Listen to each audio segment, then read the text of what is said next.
John felt the city grinding him down. The wilderness called to him, promising respite from the concrete jungle. Packing his gear, he felt a weight lift from his shoulders. He was leaving behind the noise and the lights, trading them for the whispering trees and star-dusted sky.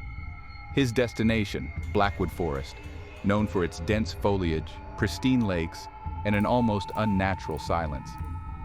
Excitement bubbled in his chest as he drove, the city fading in his rearview mirror.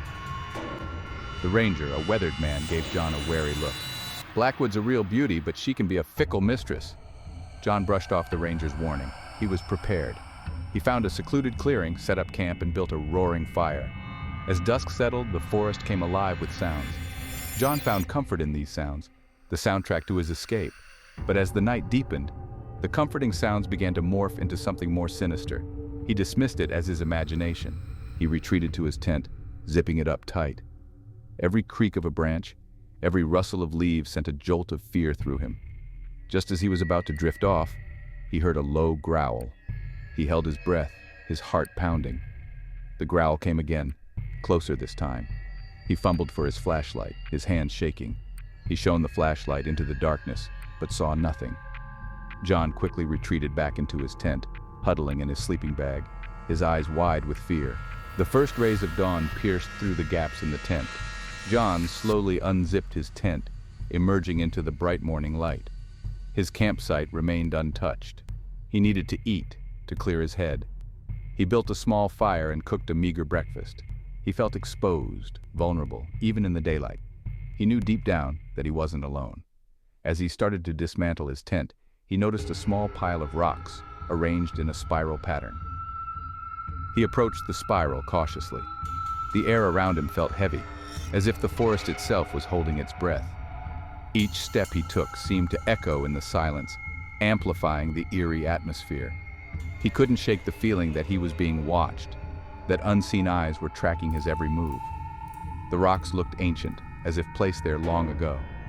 They were covered in a thick layer of moss, their surfaces weathered by time and the elements. It was clear that this arrangement was not a natural occurrence. Someone, or something, had placed these stones with a purpose. The thought sent a chill down his spine. He felt a cold shiver run down his spine. His heart began to race, pounding in his chest. He tried to calm himself to take deep breaths, but the unease was overwhelming. It was as if the forest itself was alive, whispering secrets that he couldn't quite hear. He strained his ears, trying to catch any sound, but there was nothing, just an oppressive silence. This was no random arrangement of rocks. The stones formed a perfect spiral, each one placed with precision. It was almost as if they were marking something, a boundary or a warning. He couldn't help but wonder what lay at the center of the spiral. Was it a trap, a ritual site? The possibilities were endless, and none of them were comforting. He looked around, his senses on high alert. Every rustle of leaves, every snap of a twig made him jump. His eyes darted from shadow to shadow, searching for any sign of movement. The forest seemed to close in around him, the trees towering like silent sentinels. He felt trapped, as if the woods were a living entity, intent on keeping him there. The forest seemed eerily quiet. There were no birds singing, no insects buzzing. It was as if all the wildlife had fled, leaving him alone in this desolate place. The silence was pressing in on him from all sides. He could feel the weight of it, a tangible force that made it hard to breathe. He had never felt so isolated, so completely cut off from the world. He backed away from the spiral, his eyes darting back and forth. He couldn't shake the feeling that he was being watched, that something was lurking just out of sight. His instincts told him to leave, to get as far away from this place as possible. But his legs felt heavy, each step a monumental effort. He had to force himself to move, to put one foot in front of the other. He had to get out of here, and fast. The sense of urgency was overwhelming, driving him forward. He broke into a brisk walk, his breath coming in quick gasps. The forest seemed to blur around him, the trees whipping past in a dizzying rush. He didn't know where he was going, only that he had to get away. The unease was a constant presence, pushing him to move faster, to escape the unseen threat. He packed up his gear with frantic energy, his hands shaking. Every second felt like an eternity, the unease gnawing at him. He fumbled with the straps, his fingers clumsy and uncooperative. He could feel the panic rising, threatening to overwhelm him, but he couldn't afford to lose control. He had to stay focused to get his gear together and get out of there. He took one last look around the clearing, expecting to see a pair of glowing eyes. The sense of unease was palpable, a heavy weight that pressed down on him. He could almost feel the eyes on him, watching, waiting. He turned and walked quickly, not daring to look back. The forest seemed to close in around him, the shadows deepening. He had to get out, to escape the unease that had become his reality. He hiked for hours, following the winding path back towards the ranger station. The sun was beginning to set. As dusk settled, the forest came alive with sounds. But this time the sounds brought him no comfort. He kept his eyes fixed on the path ahead, refusing to look back. The shadows grew longer, deeper. The air grew colder. He stumbled over a root, falling hard to the ground. He had to get up. He had to keep moving. Adrenaline surged through John's veins. He scrambled to his feet and ran. The forest floor seemed to rise up to meet him, tripping him, tangling him in vines. His lungs burned, his legs ached, but he didn't dare slow down. The growling continued, echoing through the trees. The sound fueled his fear. He had to reach the ranger station, had to get help. But the ranger station seemed far away. John didn't know how long he ran. The growling eventually faded. He finally collapsed at the base of a towering oak. He had made it through the night. As the first rays of sunlight filtered through the canopy, John cautiously took stock of his surroundings. He had to get his bearings, had to find his way back to the ranger station before nightfall. He took his first tentative steps, a wave of dizziness washing over him. He looked down and saw a pile of rocks arranged in a familiar spiral pattern. The sight of the spiral sent a jolt of terror through John's exhausted system. It wasn't a coincidence. The creature had left this marker, a chilling sign of its pursuit. He wasn't safe, not even in the daylight.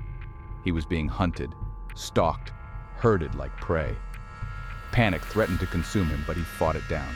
He had to think, had to come up with a plan.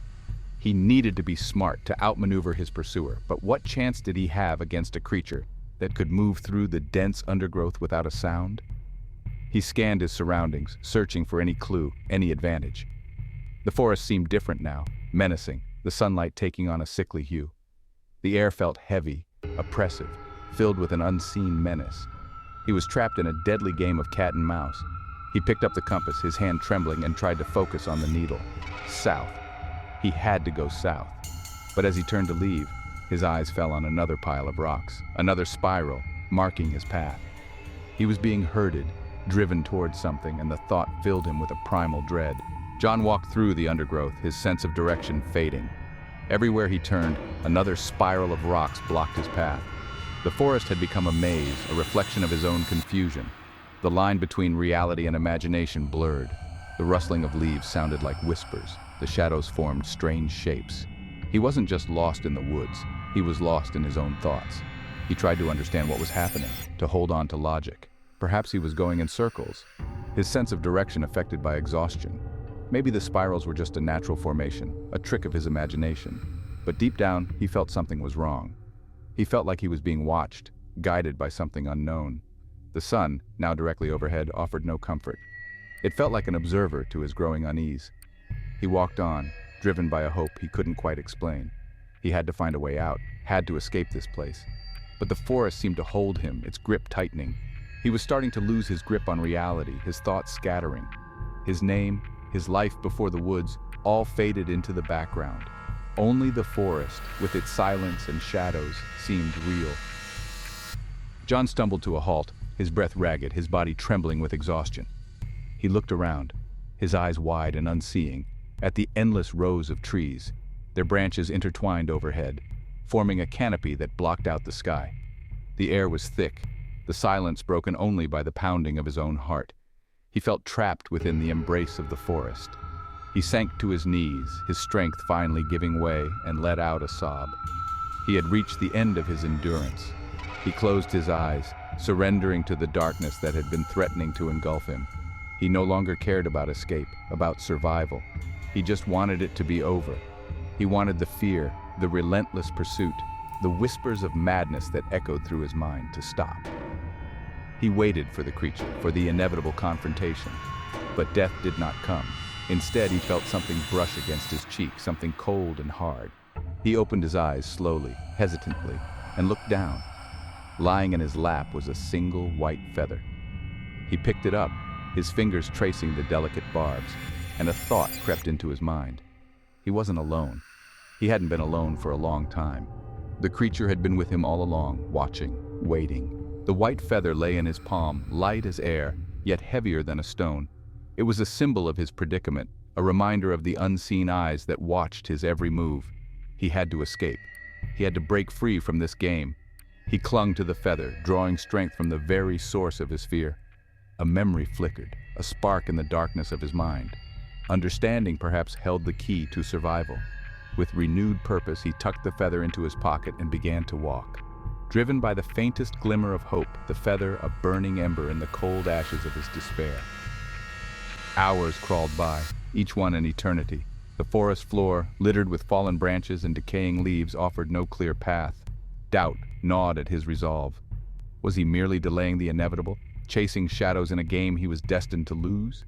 He pushed the thought aside, focusing on putting one foot in front of the other. The faint breeze rustled the leaves. He clung to these small, tangible sensations, a reflection of his own fractured state of mind. The sun began its slow descent, casting long shadows. Panic welled up, a primal fear of the encroaching darkness. He had to find shelter, fortify against the unknown. He spotted it.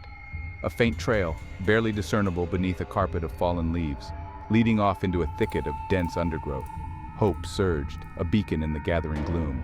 He plunged into the thicket, ignoring the thorns that tore at his clothes, the branches that whipped at his face. The trail, narrow and overgrown, wound its way deeper into the heart of the forest. He followed, his pace quickening, driven by a desperate need to escape the dying light. But as he pushed deeper into the thicket, a sense of unease settled over him. The air grew heavy, the silence oppressive, broken only by the sound of his own breathing and the pounding of his heart. The trail, he realized with a sickening lurch in his gut, was leading him not away from danger, but towards it. The growling started low, a guttural rumble that seemed to emanate from the very earth itself. It grew steadily in volume, a terrifying crescendo that sent chills down John's spine and set his teeth on edge. He froze, his blood turning to ice in his veins. He knew that sound. He had been running from it, haunted by it, for what felt like an eternity. The undergrowth ahead of him rustled, a large, dark shape moving with an unnatural speed and silence. He was trapped, caught in a dead end of his own making. The false trail, he realized, had been a trick, a way to herd him towards this confrontation. He didn't hesitate. Adrenaline surged through his system, overriding his fear, his exhaustion. He turned and ran, crashing back through the undergrowth, heedless of the thorns that tore at his flesh, the branches that lashed at his face. He had to get out of the thicket, had to reach open ground where he could see his pursuer, could anticipate its movements. But the creature was faster. He could hear it gaining on him, the crashing of undergrowth growing louder, closer. The growling intensified, a deafening roar that seemed to shake the very trees, urging him onward. He burst out of the thicket, stumbling into a small clearing bathed in the fading light of the setting sun. He didn't stop, didn't dare slow down. He could hear the creature close behind, its heavy breathing a counterpoint to his own ragged gasps for air. The clearing offered no escape, just a brief respite before the inevitable confrontation. He veered sharply, his lungs burning, and spotted it, a massive oak, its branches reaching up towards the darkening sky. He scrambled towards it, his heart pounding, hope flickering like a candle in the wind. He could climb it, maybe find refuge in its upper branches, buy himself some time. He slammed into the trunk, scraping his hands on the rough bark, and began to climb. His movements were clumsy, desperate, fueled by adrenaline. He risked a glance over his shoulder. The creature had emerged from the thicket, a hulking silhouette against the dying light.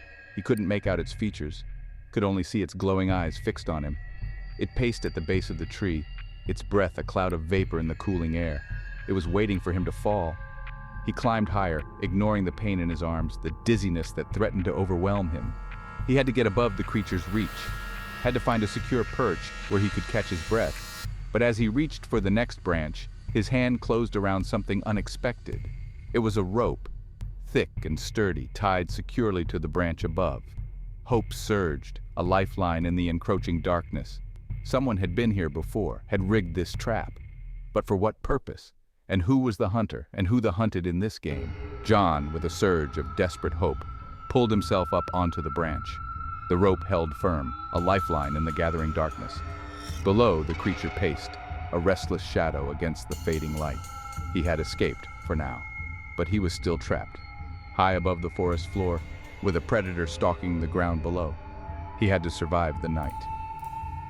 As darkness enveloped the forest, the creature below grew bolder.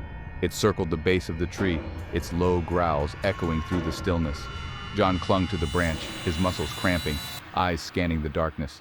He had to do something, anything, to break this stalemate. An idea formed.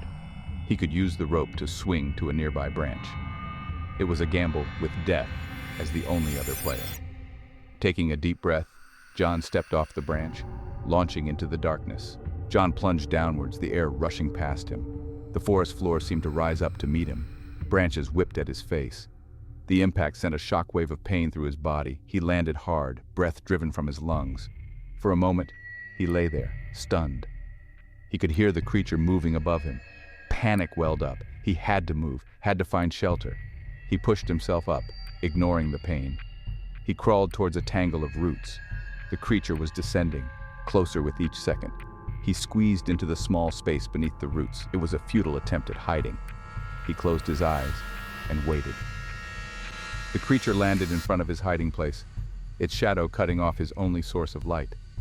John held his breath, his body trembling, his mind a storm of fear and desperate hope.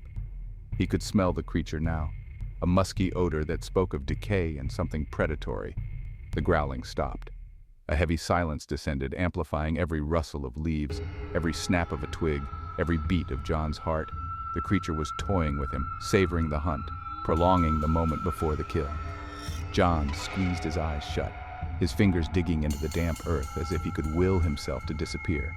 A low, guttural sound, barely audible, vibrated through the air.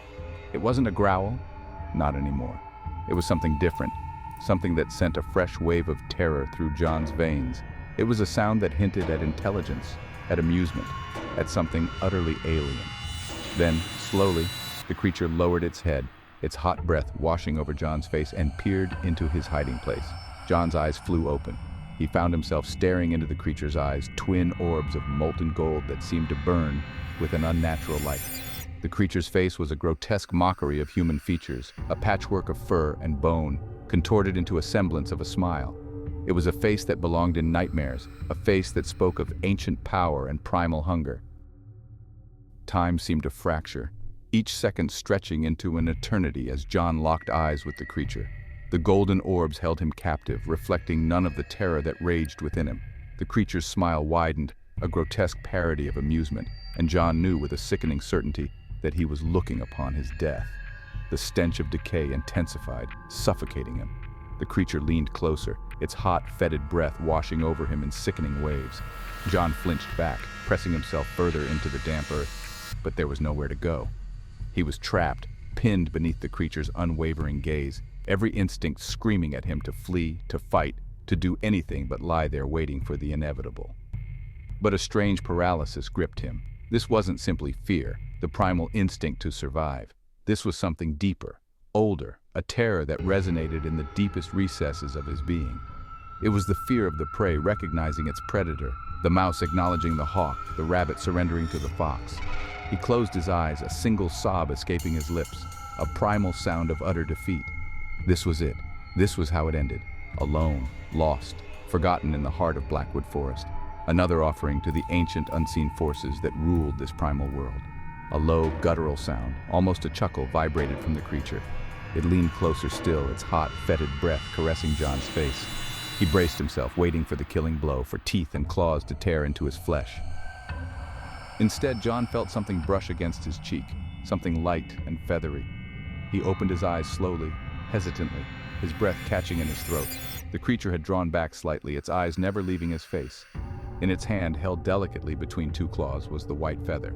The creature brought the feather closer, letting it drift down towards John's outstretched hand. Hesitantly, John reached out, his fingers trembling, and took the feather. It felt soft, almost warm, a stark contrast to the creature's cold, reptilian skin. Confusion warred with terror within John. What was this? Some twisted game?